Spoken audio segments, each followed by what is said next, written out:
You know, in retrospect, 2015 has actually been a really good year for animation, especially in the realm of television. I don't remember a year being this good in quite some time. Going through the list of shows that began airing this year, I can only point to two that are definitively bad, and neither of them are anywhere near last year's worst cartoon, Mr. Pickles. They were more bland than anything else. And the good stuff we got was, well, amazingly good. I've already covered Star vs. the Forces of Evil, but beyond that, Nickelodeon turned out a great show with Harvey Beaks that I'll get to at some point in the future, and Cartoon Network turned out We Bare Bears. I wouldn't call it the most amazing thing ever, but this show is definitely charming, and honestly, I don't know if I can compare this to any other show that's ever existed. It seems fairly unique. And I'll give it this. It managed to take a plot that I said could not work, and made it work. Remember To Love a Patty? Yeah, that SpongeBob episode where he falls in love with a sandwich. I still don't think you can make that concept funny, per se, but this episode takes that plot and makes it very heartfelt, which is odd to say. Yes, this show, We Bare Bears, took a guy falling in love with a piece of food and made it heartfelt. How the hell do you do that? Well, to start off, it isn't about romance. It's more of a platonic friendship. This is still difficult to pull off, but it's a lot easier and a lot less gross than the paraphilia that To Love a Patty pulled off. We'll see how they did it, and made it not gross whatsoever. The episode starts with a prologue about some firefighters trying to get Grizz down from a tree. Then we fast forward to years later. An odd choice, but okay. The three bears go into a burrito restaurant. From there, Grizz takes on the Burrito Challenge, where he needs to eat everything on the menu to get his picture on the wall. So he goes for it. I'll do it in half an hour. Ice Bear wants separate checks.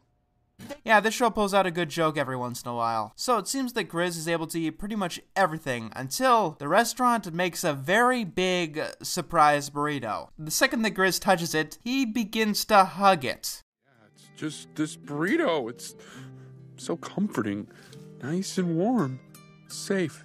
So Grizz refuses to eat the burrito, saying that it's much too perfect to eat. And then we see the friendship between Grizz and the burrito begin to blossom. They portray it simultaneously heartfelt, funny, and at the same time, quite sad and disturbing. Grizz's brothers begin to worry about his deteriorating mental state. And then the burrito begins to rot. You'll notice that the burrito is wrapped. Yeah, in To Love a Patty, the audience was subjected to a patty that was rotting more and more, and made to look significantly more disgusting. This episode, because they actually want to tell a story and entertain the audience, has no gross out whatsoever. The burrito stays wrapped up pretty much the entire time, and that is a very, very important aspect. Panda and Ice Bear try to snap Grizz out of this, saying that it's creepy, and he doesn't do anything with the real people in his life anymore.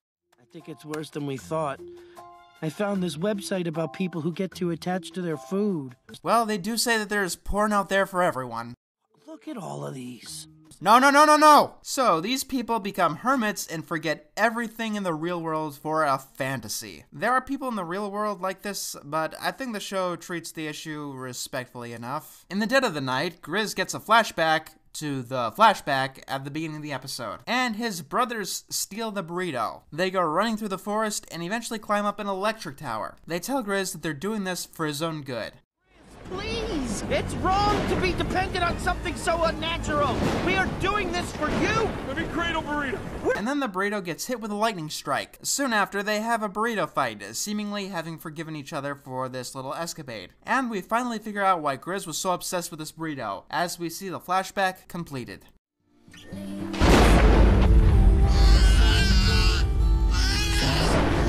It's okay, little guy. Grab on. You're safe now.